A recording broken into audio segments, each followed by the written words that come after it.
Hi guys, my name is Akshay and I am a manifestation coach. All my contact info is in the description.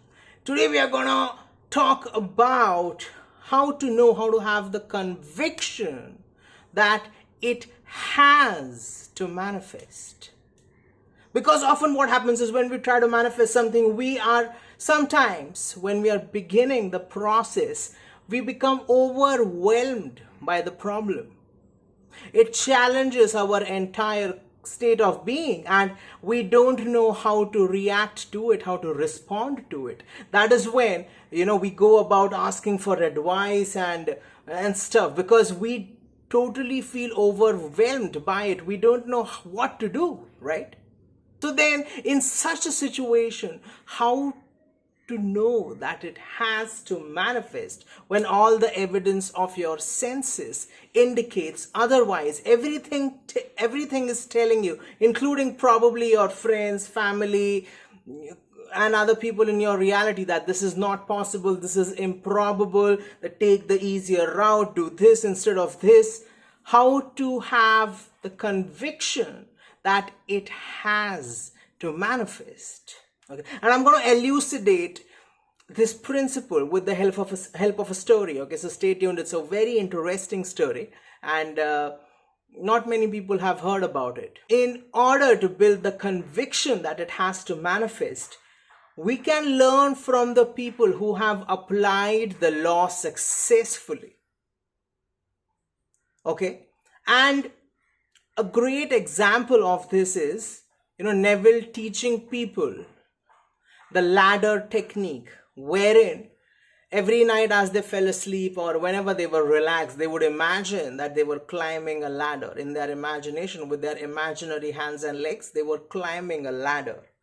And they were saying the words, "I will not climb a ladder." They were writing on little pieces of paper that I will not climb a ladder.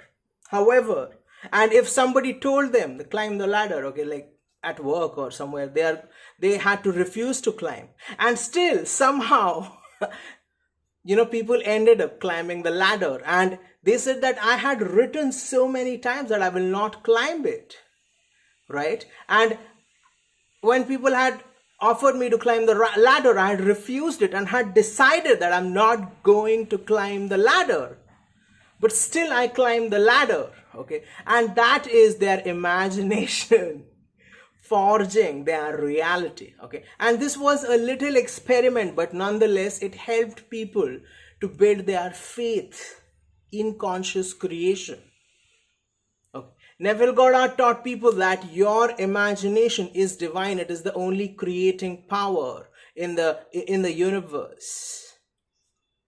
Your consciousness is the only reality. That is what he taught people, that you have to denounce superstition and rituals and turn inward. And once you have made the impression, within yourself, then it has to be expressed in your reality. That is what he taught. And he used this little ladder experiment to help people to build their faith in the law. So I suggest that you also use the ladder experiment, for example, or some other experiment, manifest unicorns or something, to build your faith in conscious creation. Okay? And once you start doing it, try to be consistent with it. You can start with small manifestations that you have no resistance towards. With respect to the big manifestations, the principle works exactly the same, that you have to turn within, you have to sit quietly or lie down and create a simple scene and loop it over and over and over and over again until you feel very happy and joyful and satisfied that you are now that what you wanted to be. And once you saturate yourself in the feeling, once you drench yourself, once you completely immerse yourself in your imaginative reality, Okay, you will feel automatically very satisfied.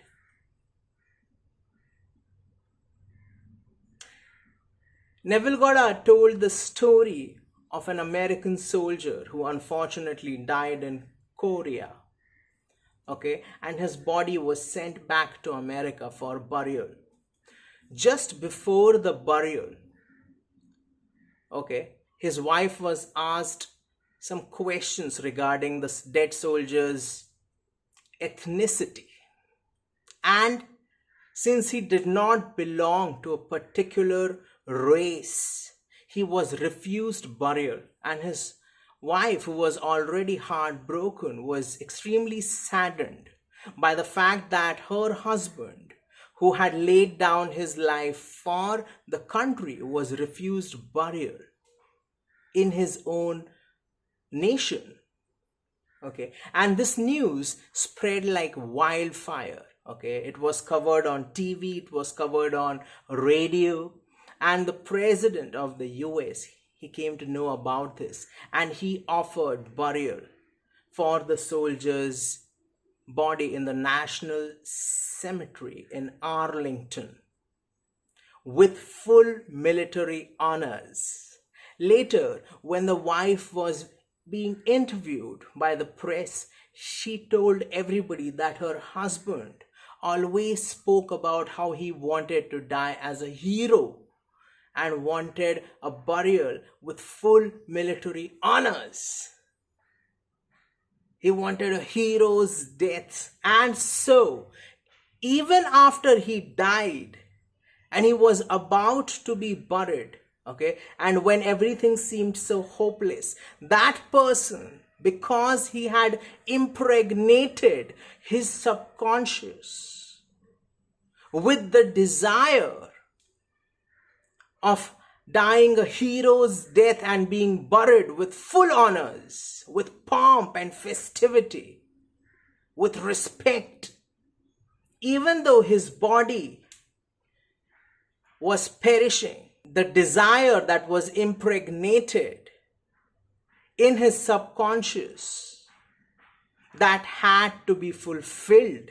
Even though America is the free world, okay, the community had to refuse burial for the body because that was in their rules, and the news had to spread, and the president had to come to know about it, and he had to do something about it. Even though the soldier was dead, his desire still came true, because an idea once impregnated in the subconscious mind has to externalize, it has to manifest.